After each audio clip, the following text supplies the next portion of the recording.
They don't see a great clad soldier the entire way, and I'll talk about Phelps River right in a minute. So on the February 6th, as the gunboats, the ironclads coming out one by one in column, and they shake out into line of battle, if you will, followed by the timberclads, the Tyler, the Lexington, and the Conestoga in the rear. The bow guns of the 3 city-class ironclads that are involved, which are the Cincinnati, St. Louis, and Carondelet. Those boats were built in Mound City, Illinois. Who's been with me on my Cairo tour? Because we went to see, went to see where those 3 of them were built. And then Carondelet, Missouri, which is a St. Louis suburb, and then the USS Essex, which is a snag boat converted to ironclad. The problem with that is the boilers are still up on the gun deck. With the city-class boats, they made the boilers horizontal below the gun deck. So if your casemate gets penetrated, all you got to do is worry about losing guns and gun crew. Your boilers are going to be completely intact, unless you get a plunging shot from really high ground down through, which is exactly what will sink the Cincinnati at Vicksburg, by the way, right through the roof, through the bottom of the hull, and down she goes. So they will come in line abreast, as it's called, as the formation. And the bow guns of the Essex are 9-inch. The bow guns of the city-class boats are 8-inch smoothbores, really big balls, very long range. The boats are not entirely armored all the way around, particularly the city-class boats. They're armored 2.5 inches on the bow, armored 2.5 inches amidships, but the rest of the boat is wood. So these are designed to go bow on against fortifications, not broadside, even though there's more guns on the broadside. They're designed to go bow on. So when Tillman figures out what Grant's doing, he's got Paget's spy company on that side, a cavalry unit from Alabama, and he's got some troopers on this side, and they're skirmishing with McClernand as they're marching this way. They come back and report, okay, we got Federals on that side heading to Fort Hyman, Federals on this side heading to here. Tillman, bing, I know exactly what he's trying to do, save the garrison. Colonel Hyman, you will march the garrison to Fort Donelson. So he leaves with about 3,300 men, and he can't go straight across, sort of on the road that we took, the Ridge Road, Paytoma Furnace Road, because he's afraid of running into McClernand's vanguard. So he will head south, where I pointed out, cross Standing Rock Creek, take a 20-mile march, and show up at Fort Donelson later on that night. So Tillman says, I'll stay here with about 80 to 90 men, we'll man the guns, and we're going to buy you time so that you guys can get away with the wagons and the field artillery and everything else. So that's exactly what will happen. So the Federal gunboats will open fire on Fort Henry. Tillman's gunners will, as the water's rising, will reply in kind. One of the first shots from the 10-inch Columbia out of the Confederates goes downrange, and you know you've hit a gunboat when you hear a loud metallic clang. Can't miss it. And water's a great carrier of sound. So they hear that clang on the Essex, and the ball penetrates the Essex casemate and hits one of the boilers and blows the boiler up. So about 38 crewmen, including its skipper, get scalded. Some very badly, some slightly, including Porter, who's the skipper. And a lot of these guys will be diving into the very cold Tennessee River to sort of soothe the pain. Essex is now out of the war for about 6 months. We have to take it back to refit it and replace it and kind of, okay, I think we need to do something with the boiler or something like on the gun deck. The other gunboats are getting dinged up pretty badly too. The big story that you get when you read about Fort Donelson is the invulnerability of the Federal gunboats. The 24-pounders ripping into them, the 10-inches ripping into them, the 32s and 42s, when they get closer, has his guys come in closer, they're ripping into them, and they're dinging up these boats very, very badly. You can see how many hits. It says ironclad damage, Essex takes 15, Cincinnati 31, St. Louis 7, the Carondelet takes 6. And there's hundreds of balls being exchanged back and forth. You're not using exploding shell, you're using the laws of physics and kinetic energy. A big, solid iron ball with mass and force behind it to penetrate a target. Had they had shaped charges instead of ball charges, they would have eaten these ironclads a lot. They would have just punched right through them. Because you've only got 2.5 inches of armor on these things, not very thick. So what happens is the boats are getting dinged up, and then when you're loading a cannon to puncture the powder balls, you have a long piece with a loop on the top called the vent prick. It goes down through the vent. You puncture the powder bag. That's where you put your friction primer fuse in there. That when you yank it, the fulminated mercury creates a spark, shoots down the vent, sets off your powder gun really boom. When you bend your vent prick in there and you get it jammed, your gun is now out of commission until you can free the vent prick. And that's going to take some time. Then the 24-pound rifle gun blows up, killing it and wounding its crew. So the 2 best guns here are now out of action. And as Foote can see that the 2 big guns are not firing anymore, his guys will close up, and that plays into the range of the 32s, but then one by one, 3 of the 32-pound guns get knocked down.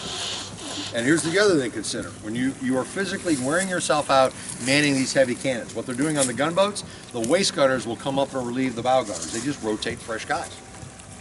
Stern gunners up to the bow, waist gunners up to the bow, so after maybe 10 or 15 minutes of hard work, that crew's relieved by another crew. So you've got fresh men, you've got a constant rate of fire, and constantly bombarding the fort. And as they get closer, even though these walls are going to be at least 15 to 20 feet thick on Fort Henry, the balls just start cutting right through them. This sheer kinetic energy pounding right through the dirt.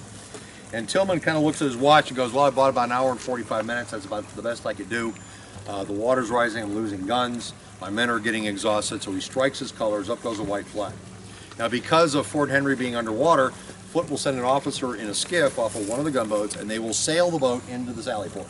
You're supposed to walk in and out of the sally port, or ride your horse in and out of the sally port. He rows the boat into the sally port and accepts the surrender of Tillman and his men. Tillman will be, and his men will be exchanged later on. Tillman, of course, will be killed at the Battle of Champions Hill in the Vicksburg campaign. So that pretty much takes Fort Henry off the game plan. But what's going to happen is the word that heads from here over to there, particularly with guys like Jeremy Gilmer, who's Sidney Johnson's departmental engineer, and a couple other officers, is the gunboats are invincible.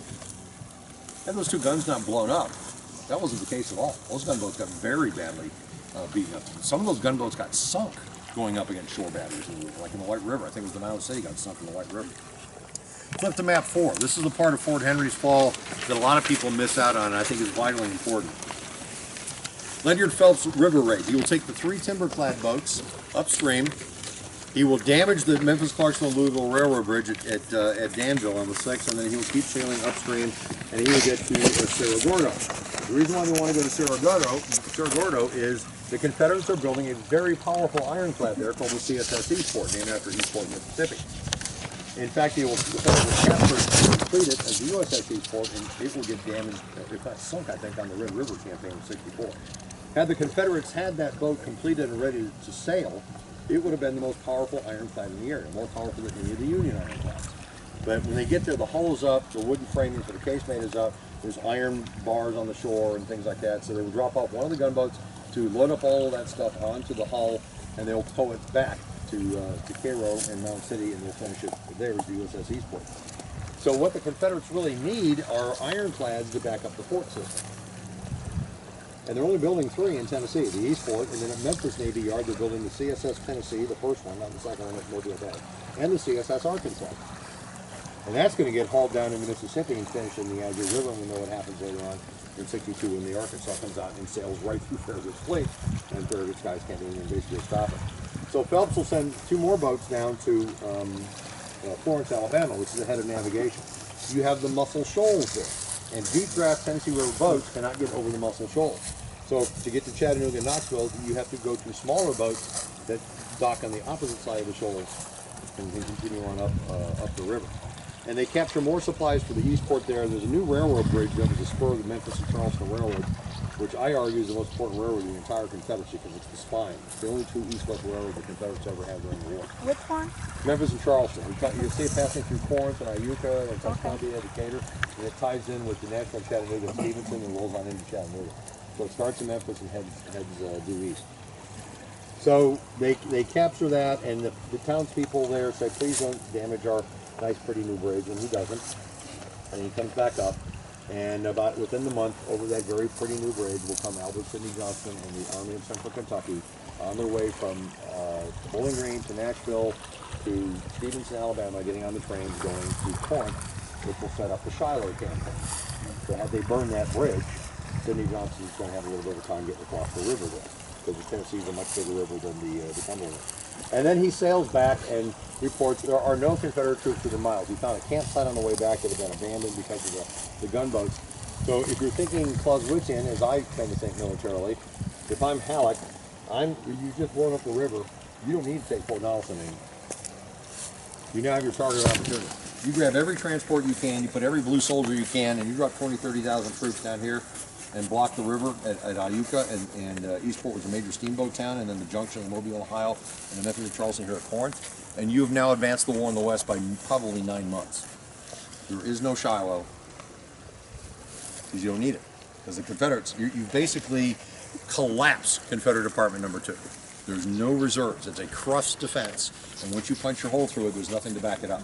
That's the Federals' great missed opportunity of the war, in my opinion. Not just here, of the war, because they could have shortened the war by minimum of 9 months by putting troops down there. But what's Halleck thinking again? My God, Look where Grant is now, and he could be in trouble. If we go all the way down to Florence with a force, well, what would happen is it causes the evacuation eventually the evacuation of Columbus, the evacuation of Bowling Green, the evacuation of Nashville, because the Federals are now deeper to the south than anything Confederate.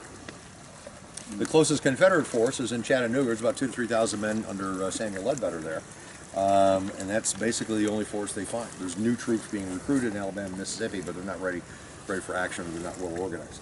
So there's one of the great what-if missed opportunities of the entire Civil War, in my opinion. So that's the Union troops complaining. That's what I'm doing if I'm Halleck, because I'm loading up transports and shipping Union troops, and not even going to worry about Fort Donelson. You don't need Fort Donelson once you've blown up the Tennessee River. You can completely bypass the position and collapse Nashville by not even attacking Fort Donelson.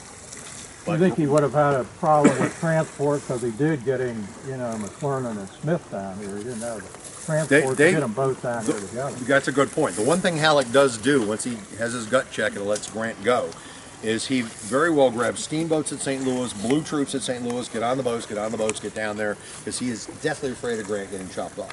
He's going to constantly be sending regiments down this way and transport, so it'll build up quicker and more, and he can pretty much abscond with any transport he wants that comes into St. Louis, a major river port, plus those at Cairo, those at Evansville, Cincinnati, Louisville, etc. Just ship them down, load them up, and push troops down this way.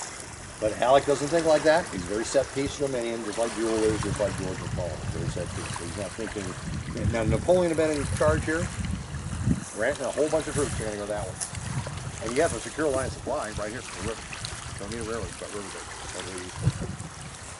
You all understand the importance of what happens here at Fort Henry?